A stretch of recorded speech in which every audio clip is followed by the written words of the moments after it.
Isa pong nakakagulat na balita ang kumalat matapos lumabas ang isang prediction na nagsasabing sa XRP ay maaring umabot po sa presyo na $50,000. Ang forecast na ito ay lumabas mula sa isang financial expert na si Ginong Levy at mabilis po itong umagaw ng atensyon lalo na sa Wall Street. Sa isang video na kanyang ibinahagi, tinalakay po ng dalawang speakers ang posibilidad ng ganoong presyo para kay XRP na nakatali sa global developments gaya po ng Central Bank Digital Currencies or CBDCs. Kaya ayan po ang siyang ating pag-uusapan sa video na ito. Pero bago po tayo magpatuloy ay pakibasa na lamang po muna ang disclaimer dito po sa ibaba ng ating screen. At ayan, simulan po natin sa kung bakit lumabas ang $50,000 prediction para kay XRP.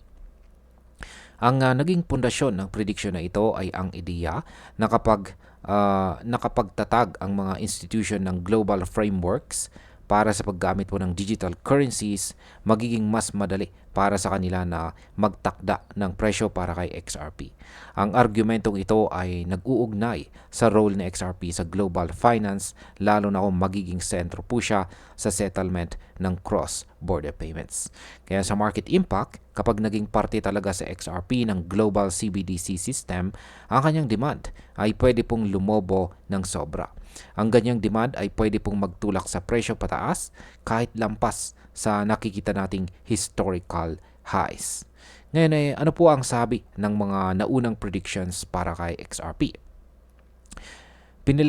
Binalikan din sa usapan ang mga dating forecast mula pa noong taong 2021.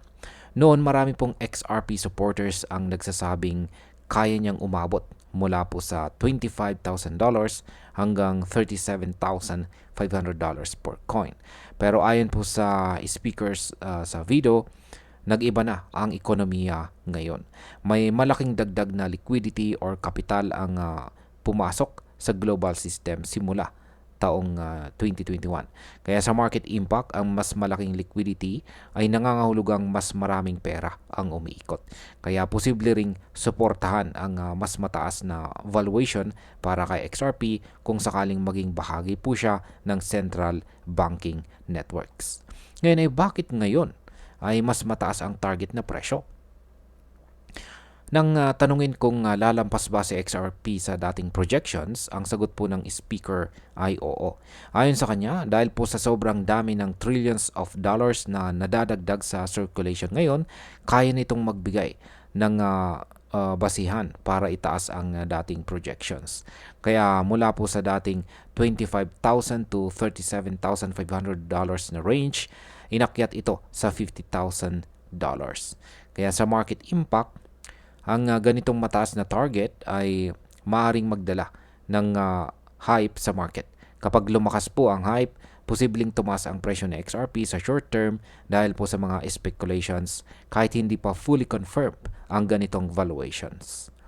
Ngayon ano po ba ang ibig sabihin ng CBDCs sa usapang ito? Yan, ang central bank digital currencies ay mga digital version ng fiat money na ipapalabas mismo ng mga central banks. Ang ideya po ng mga speakers ay kapag nagkaroon ng global agreement kung paano po gagamitin at ipapalit ang mga digital currencies, madaling magtakda ng standardized role para kay XRP. Sa ganitong scenario, sa XRP po ay maring maging tulay or bridge para sa global value transfers.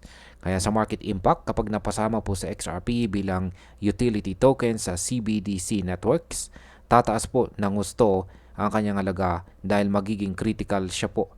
Siya po ay magiging critical sa sistema. Pero kung hindi po siya mapili, mananatili pa rin siya sa kasalukuyang market range at mawawala ang hype ng $50,000 na projection. Ngayon, ito po yung pinakamalaking tanong. Realistic ba talaga ang $50,000 para kay XRP? Ayan. Kung titignan po natin ay sobrang taas ang $50,000 kumpara sa kanyang historical trading range na nasa ilang dollars lamang. Pero ang logic po ng speaker ay nakabase po sa scale ng global liquidity at sa papel ng XRP kung sakaling magamit po siya sa central banking frameworks. Ang figure po ay hindi pa fully modeled. Pero sinasabi po nilang ito ay logical extension ng dating calculations na ini-adjust dahil sa mas malaking capital ngayon. Kaya sa market impact, ang sobrang taas po na target ay maaaring magdulot ng FOMO sa ilang mga investors. Pero dapat maging maingat dahil hindi pa ito supported ng fundamental adoption ngayon. Kapag hindi po natuloy ang ganitong integration, malaking disappointment ang pwede pong mangyari at magdulot ito ng sell-off. Ngayon ay ano naman po ang papel ni Ginoong Levy sa prediction na ito? Si Ginoong Levy ay nagbigay pansin sa usapang ito sa pamamagitan po ng kanyang platform sa pagbabahagi niya ng video na may boldest prediction para kay XRP. Lalo pang tumaas ang awareness sa ideya na maaaring maging $50,000 ang halaga nito.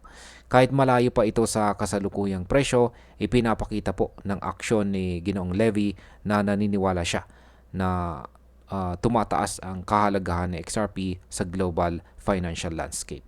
Kaya pagdating po sa market impact, ang amplification na ginawa ni Ginoong Levy ay nagdadala ng bagong speculators sa market.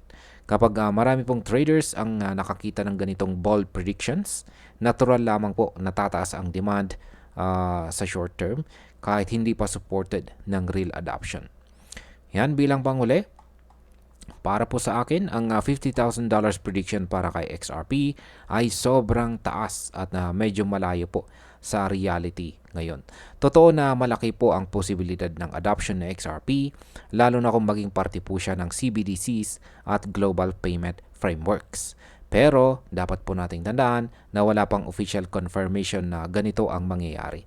Ang prediction po na ito ay masasabi kong extreme bullish scenario na nakasalalay po sa malalaking pagbabago sa global financial system. Kaya sa aking pananaw, magandang balita ito dahil pinapakita nitong patuloy na nakikita ang potensyal na XRP sa global stage. Pero bilang investors, dapat pa rin po tayo mag-ingat at tingnan po natin ang realistic targets base sa kasalukuyang developments. Ang hype ay pwede pong magbigay ng opportunity sa mga traders at investors, pero ang matalinong galaw ay nakasalalay sa tamang timing at saka risk management. At ayun, hanggang dito na lamang po tayo sa video na ito mga ka-crypto. Marami pong salamat sa panonood. Ingat po tayo lagi at God bless po sa ating lahat.